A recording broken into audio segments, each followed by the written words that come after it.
ఇంకొకసారి మనకి మ్యూజిక్ డైరెక్టర్లు ఇప్పుడు ప్రజెంట్ ఉన్న మ్యూజిక్ డైరెక్టర్స్కి ఒక్కొక్కళ్ళకి రెమ్యునరేషన్లు ఏంటంటే ఒకళ్ళు 5 కోట్లు, ఒకటి 10 కోట్లు, ఒకళ్ళు ఇంకేది 4 లాంగ్వేజ్ల రైట్స్, ఇవన్నీ ఉన్న హ్యూజ్ అమౌంట్ అనేది కనపడుతుంది. మీరు చేస్తున్న టైంలో ఎలా ఉండేది సార్? థియేటర్కి రెంట్ కట్టి అసలు మాకైతే అసలు లక్షలు అంటే అనేది లక్షలు అడగటం చాలా ఎక్కువ ఆ రోజుల్లో.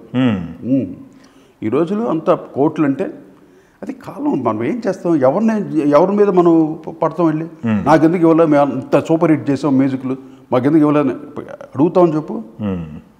ఒక ఆడియో రైట్స్ అడిగినందుకే మమ్మల్ని తీసి బాయ్కట్ చేశారు. ఇప్పుడు ఏమన్నా డబ్బులు అడిగితే డిమాండ్ ఉండేది కదా, పాతేసేవారు మమ్మల్ని. మీరు రేజ్లో ఉన్నారు కదా, డిమాండ్ ఉండేది కదా మీకు.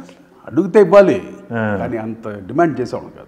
అంత తెలుసు మనకి. అదే ప్రతి ఒక్కడు మా నాకు ఒక రకంగా చెప్పడం రామ్ గోపాల్ వర్మ ఒక్కడే కొత్త మాకు.